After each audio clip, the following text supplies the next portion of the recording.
How in the world did you get that bad? Girl, you ain't supposed to be the shit like that. How you go so hard but your body so soft? What's up, everybody? It's your girl, That Chick Crissy. We're out here in the BX. Finally, if y'all don't know, you better check out my Instagram. I've been stalking this man. Yeah. And the Maino, yo. What up, though? What's good with you? I'm sorry, I won't apologize. No, you don't have to. You're a busy man. I got it. I'm trying. I got it. I'm trying. And I'm gonna get right into it so I don't waste none of your precious time. A lot of your interviews lately, everybody's been talking about like a softer, gentler Maino, right? Now I know. I've noticed that, though. Yeah, I've seen it a lot. Yeah, you saw that? Yeah, but I ain't noticed that. know you still slap the spit out somebody's mouth if you needed to, right? I mean, you know, everything that's known don't need to always be spoken about. I mean, I'm comfortable with who I am. I'm sure people know what I'm about, and that's just with that.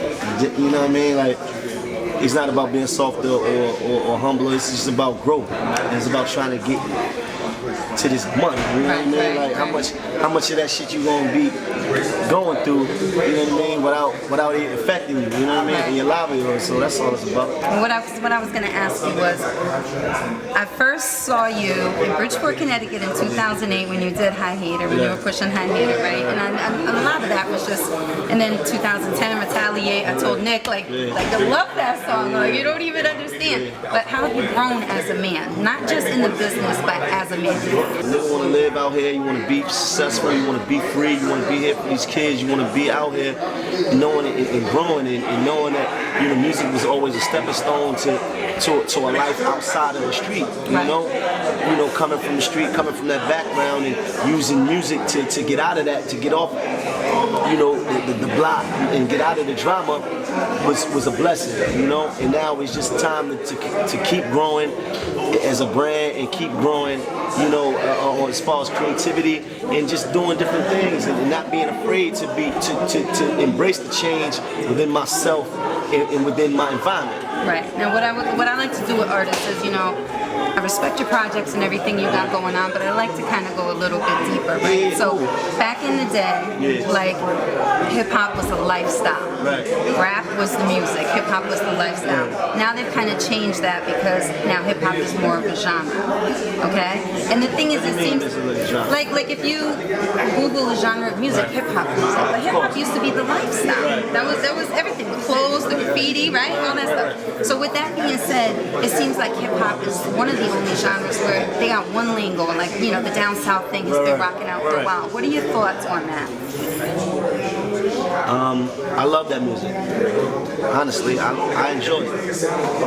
I just think what we're suffering at is that it's almost to the point where, you know, you can't do something else, you know, because I like to be in the club, I like the girls, I like the strip clubs, I like all that, you know, but then, you know, where's the pain? Where's the music about life? Where's that to coincide with, you know, music used to be the soundtrack of people's lives. You know, now I'm only getting one part of, I'm only getting one record on the soundtrack. I'm only getting the club. I'm not getting the everyday struggle. I'm not getting the, you know, where's the block? You understand? You know, I enjoy the club, but where's the music for the block? Where's the music for the person that left the club and got to go to work tomorrow? You understand? So that's the only downside to the game right now is that the avenues and the lanes is shrunk, and it's like it's closed off the other avenues to make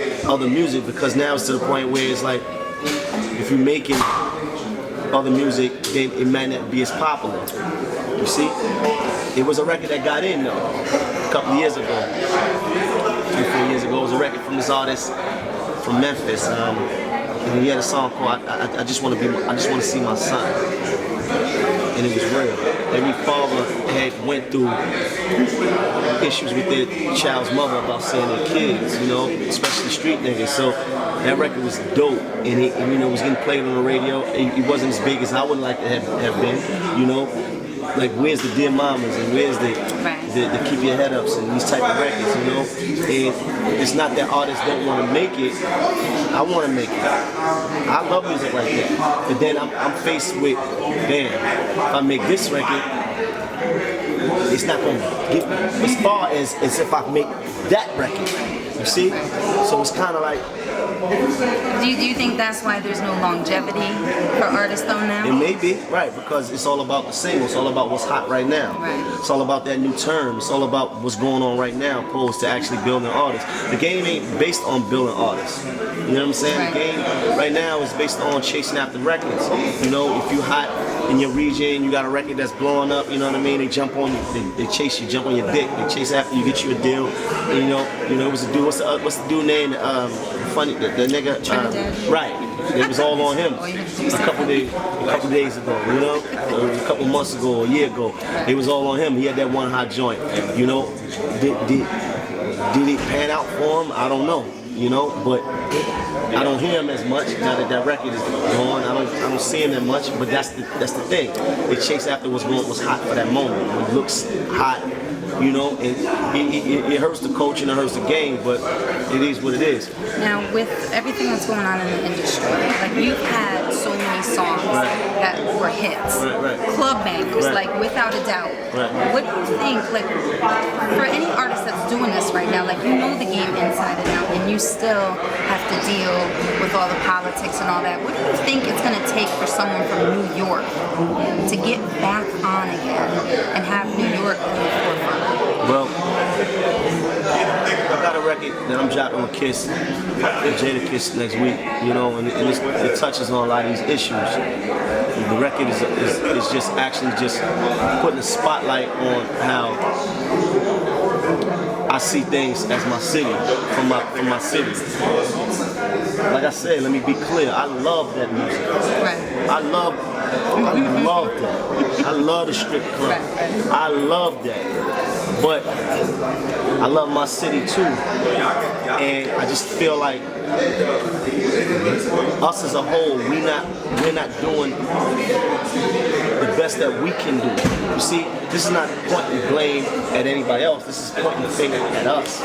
They're doing what they're supposed to do. They're doing what they're supposed to do, and I enjoy it, and we all enjoy it. But it's things that we're doing wrong while we suffering the way we're suffering, and not in the place that we're in, because we can coexist. We can have that kind of music. We have all kind of music. So I'm saying, like, there's always one. It seems like the labels is pushing one lane. It's not just the labels, but it's also what the fans want to hear. Also, it's just the time that we're living in. You know, it's not just the labels. It's the era that we in. You know, it's the strip club culture used to only be basically like Southern culture for us. Like that wasn't like East Coast, that wasn't New York culture. But now it's like the culture of America. So that has a lot to do with the music also. You understand the type of music that was being broke in strip clubs, the same type of music that became popular. Make it rain, make it rain. This is all strip club culture. Make it rain, make it snow, pop that, work, twerk, all clap, like all the terminology in the popular songs it comes from that culture. So of course there's going to be a difference in how we receive music and how we make it, because this is what's dominating the game right now, you know, so it's hard. Okay, my other question for you is, not since like rock and roll, and they even did it on the low, has drugs been pushed as heavy as like Molly has been pushed in hip hop. Now knowing that, you know, people are going to do what they want to do regardless, but when you got 10, 11, 12, 13-year-olds looking up to artists, and this is kind of on the forefront, like what do you think the responsibility is for the real? You know what, artists, we do have a responsibility, but it's hard. You only know as much as you know. You only as good as the people around you. You understand? Like, a lot of these artists are not educated. A lot of these artists are not men. A lot of these artists are not responsible. And it's like, can you blame them? They got on and didn't take time or wasn't developed properly yet. So I understand it from both angles. You know what I mean? Like, you snatch a dude up, he's 24 years old. He ain't never been through nothing, really, and he never had the type of light shine on him. Oh, he's expressing himself. He's expressing his lifestyle on record. Whatever. Dirty Sprite, whatever his poison is, which is all good to me.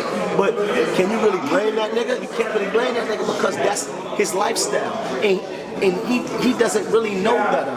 He doesn't know better. You only know sometimes the trials and tribulations. You know through experiences, or you learn from people around you. And if you don't have none of those things, then you are what you are. There's no difference between some of these rappers that's on TV every day and the average dude in the hood of Houston, or the hood of Atlanta, the hood of New York. They're the same person. You feel a lot of that push, though, is what comes from the radio and the labels, though, because that's what they want? Or you think that's what the artists are doing? Nah, I don't believe that. Everybody's following. Record labels not pushing dudes to talk about drugs. Nah, I don't agree with that. I think at this point, record labels are following what's already hot. They following. They're not making artists. They're not taking artists and making them. They following and jumping on the bandwagon to shit that's already organically moving in other regions. The people talking about these things are the people that's really living it. Nigga on Molly for weekends, or in a drug-induced coma for a whole weekend. Like this is lifestyle. But like I said, it comes with the knowledge and it comes with the wisdom of that person. That he's just a person. He's just a regular dude that happened to get on, and he's talking about the things in his life. If he don't know better, he can't do better. So you have the Mafia, you said you have your song coming out with Jada. What else you got going on? A little bit of everything, man. I got shit coming that's not music related. You know what I mean? Well, no, because I was gonna ask you. You did a lot of little, I wouldn't say little. I'm not trying to, features and stuff on a lot of the reality shows. And then when I had mentioned to someone, I wonder if Maino's gonna be getting his own show because he keeps popping up on all these reality shows. Someone told me, yeah, he might be. Well, you never know. You never know. Okay. So just remember me because I need that little, Yeah, right. All right. So you guys got it here. Anybody you want to thank? Anybody you want to thank? You know who I want to thank? I'm gonna look in this motherfucking camera and I'm gonna thank you. Thank you. All right, we appreciate it. You got it right here. Exclusive. Behind the scenes. That Chick Crissy doing it, and I'm breaking all the rules. It's That Chick Crissy. Don't let the blue eyes and the light skin fool you. I'm the prettiest pit bull you've ever seen. I'm that chick, and here's why.